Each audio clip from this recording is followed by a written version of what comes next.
여러분 안녕하십니까? 초미의 관심사였던 한미 정상 간 첫 회담이 무난하게 마무리됐습니다.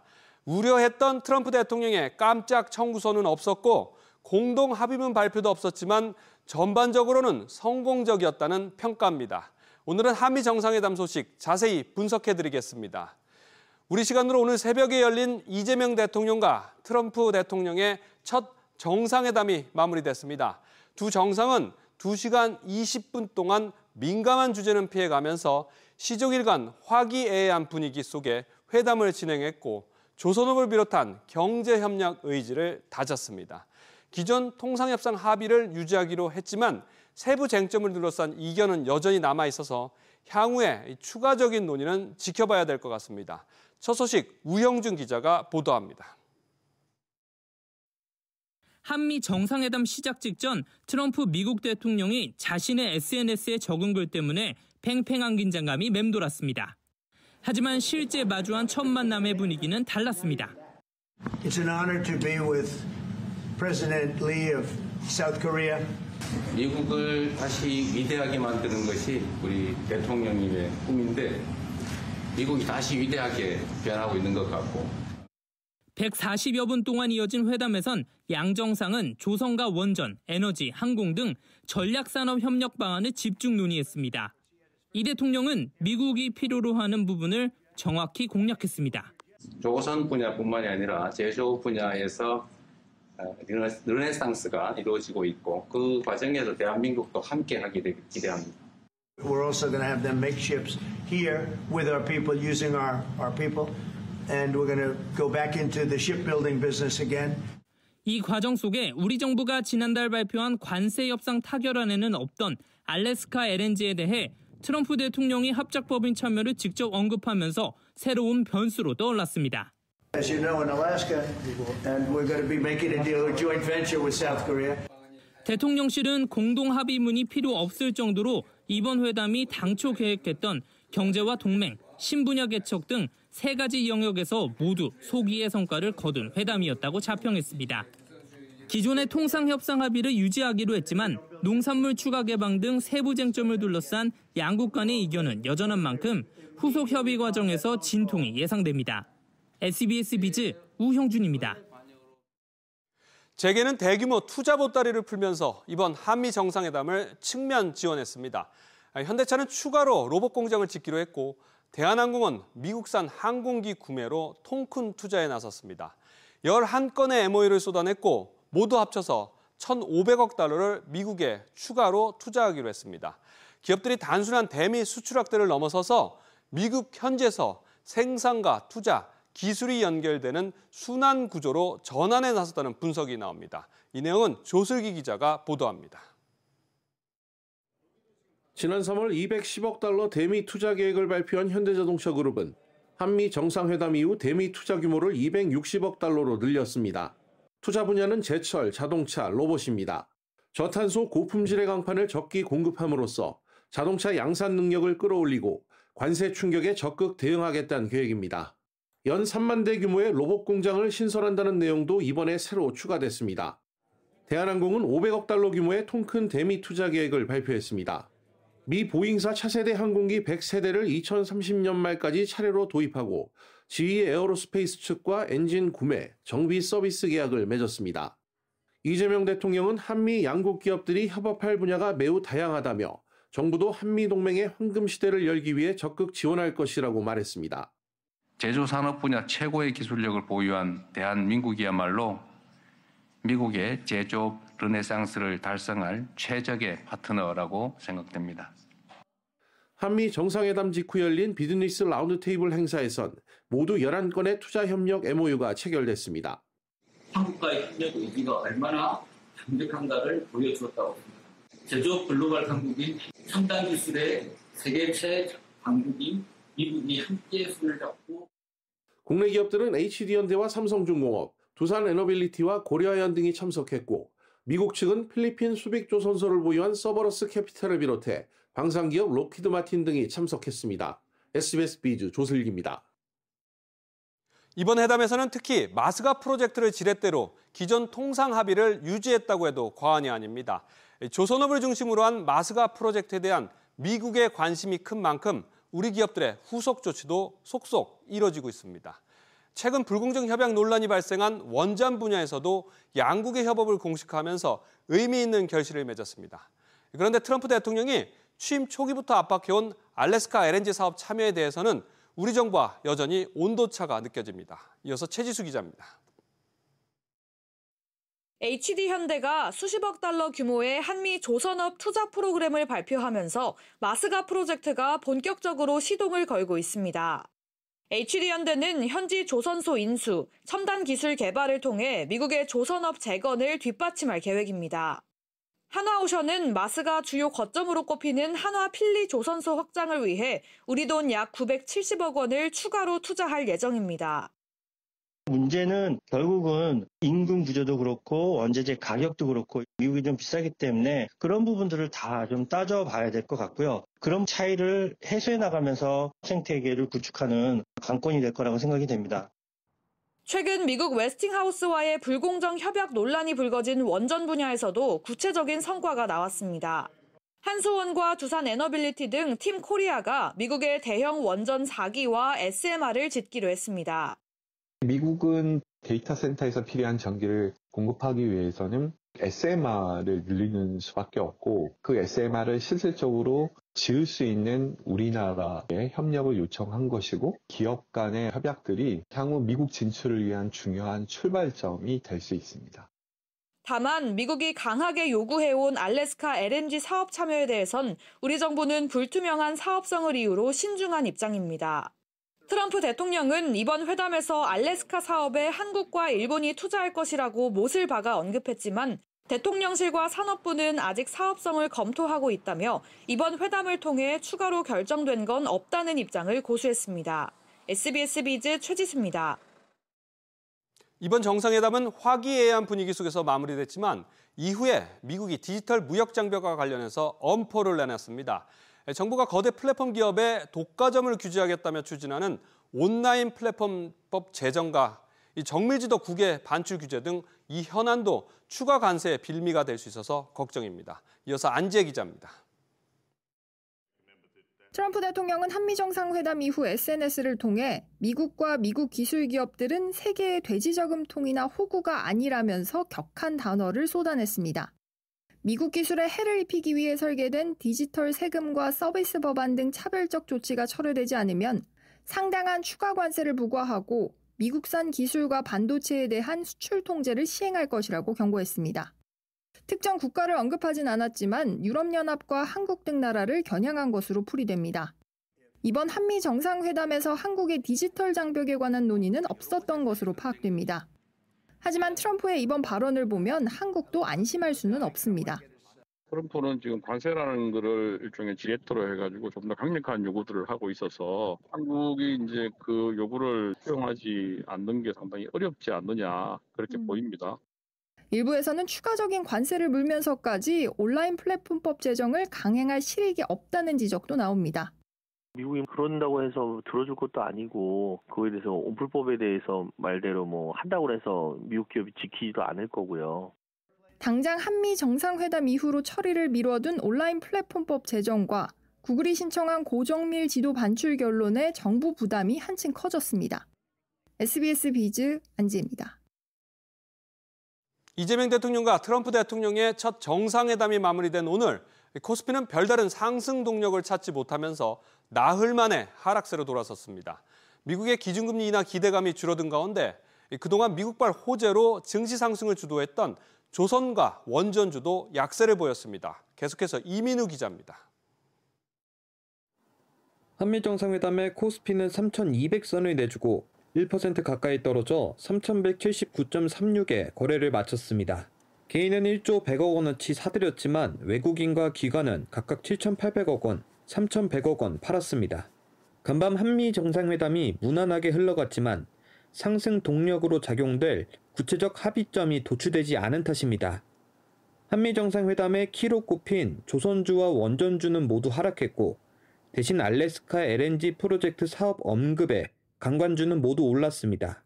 조선이라던가 원자력이라던가 뭐 재료가 이제 소멸되면서 이제 차익 실현 매물 좀 출회됐다, 이렇게 강간 같은 것도 협력을 최대한 하는 방향으로 가겠구나, 뭐 이런 기대감이 반영이 된 게 아닐까, 이렇게.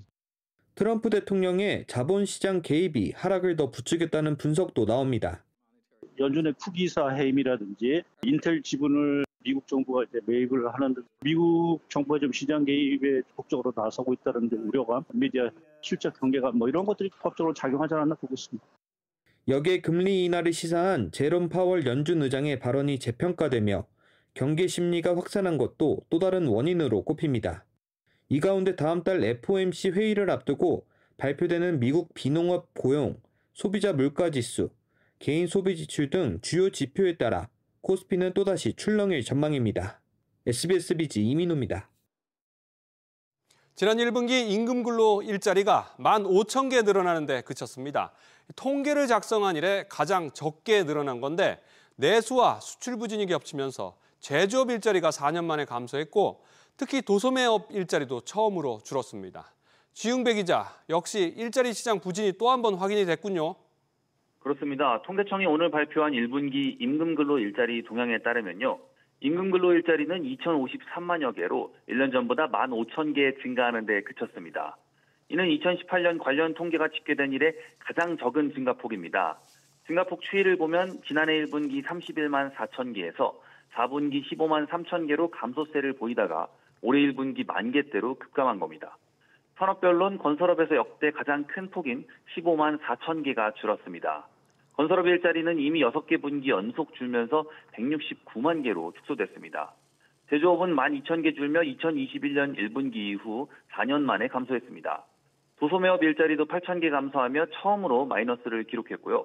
부동산업도 5,000개 줄었지만 최근 6,000개에서 9,000개 수준이던 감소세는 다소 둔화되는 모습입니다. 지난해 하반기 우편과 통신 등 구조조정과 인력 개편 영향에 정보통신업도 12,000개 감소했습니다. 그나마 일자리가 좀 늘어난 업종은 어딘가요? 네, 보건사회복지가 10만 9천 개로 가장 많이 늘었습니다. 협회 수리 개인과 전문과학 기술 등도 2만 개대 증가폭을 기록했고요. 숙박 음식업도 5천 개 늘긴 했지만 코로나19 영향권이던 2021년 4분기 이후 가장 적은 증가폭이었습니다.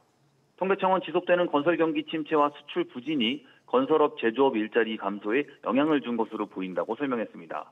또 도소매업 감소는 내수 부진이 원인인 것으로 보입니다. 연령별로는 60대 이상에서 가장 일자리가 많이 늘어난 반면 20대와 40대에선 역대 최대폭으로 일자리가 줄었습니다. 전체 일자리 중 1년 전과 동일한 근로자가 일한 지속 일자리는 73%였습니다. SBS 비즈 지웅배입니다. 이런 가운데 이재명 정부의 첫 예산안 윤곽이 드러났습니다. 정부와 여당이 내년도 예산안에서 아동수당 지원과 보훈급여 등을 대폭 늘리고 연구개발 예산은 역대 최대로 편성하기로 했습니다. 엄하은 기자, 이재명 정부 첫 예산안에 대한 당정 협의가 오늘 있었죠?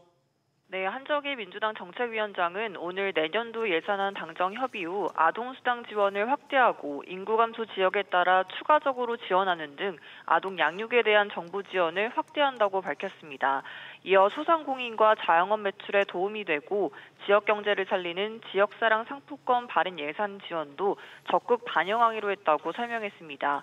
이외에도 청년 등 취약계층 지원, 산업재해 화재 대비 예산 확충, 보훈급여 확대 등에도 당정이 의견을 같이 했습니다. 한 의장은 국민주권정부의 첫 예산안인 만큼 정부의 국정 철학이 충실히 반영되도록 하는데 의견을 모았다고 밝혔습니다. 앞서 알려진 대로 연구개발 예산은 역대 최대로 편성된다고요? 그렇습니다. 한 의장은 지난 정부에서 연구개발 예산을 줄였던 과오를 바로잡고 적극적인 투자를 위해 R&D 예산을 역대 최대 편성하도록 의견을 모았다고 말했습니다. 이어 인공지능 3대 강국 AI 기본사회를 실현하기 위해 그래픽 처리 장치의 추가 구매 등 필요한 것을 대폭 확충했다고 덧붙였습니다. 또 AI 관련 예산을 편성하고 신규 펀드를 조성해 AI, 반도체 등 미래전략 산업 투자를 확대하겠다는 계획입니다. 내년도 예산안은 오는 29일 국무회의에서 의결이 되면 이후 국회 심사를 거쳐 최종 확정됩니다. SBS 비즈 엄하은입니다. 중소기업과 소상공인을 판단하는 매출 기준도 10년 만에 대폭 완화됩니다. 현재는 덩치만 커져서 세제 감면이나 정부 지원 사업 등에서 제외되는 경우가 많았기 때문입니다. 취재 기자 연결해 보겠습니다. 서주영 기자, 오늘 국무회에서 관련 법안이 통과가 됐죠? 네, 중소기업으로 분류되는 연매출 기준이 현재 1,500억 원에서 다음 달 1,800억 원으로 높아집니다. 이들 연매출 1,500억 원에서 1,800억 원 사이에 해당되는 사업자가 기존이라면 중기업이나 중견기업으로 바뀌지만 앞으로는 소기업 또는 중기업의 지위를 유지하면서 세제 감면과 공공조달, 정부 지원 사업 등을 지속적으로 누릴 수 있게 됩니다. 중소벤처기업부에 따르면 현재 중소기업 800만여 개 가운데 4분의 3인 600만의 업체들이 이에 해당합니다. 중기부는 지난 2015년에 만들어진 기준으로 물가 상승분이 반영되지 않았다며 실질적인 성장과 관계없이 매출만 오른 기업이 중소기업 혜택을 못 받는 상황을 막기 위한 것이라고 설명했습니다. 서 기자, 그럼 소상공인 기준은 어떻게 달라지나요? 네, 소상공인의 연매출 기준도 업종별로 최대 120억 원에서 140억 원으로 상향이 됩니다. 소상공인의 경우 오히려 중소기업으로의 성장을 원하기도 하는데요. 현재는 중소기업 기준이 충족돼도 3년 유예 기간을 의무적으로 뒀지만 원할 경우 바로 중소기업으로 직행해서 관련 정책을 적용받을 수 있도록 제도를 손질했습니다. SBS 비즈 서주연입니다.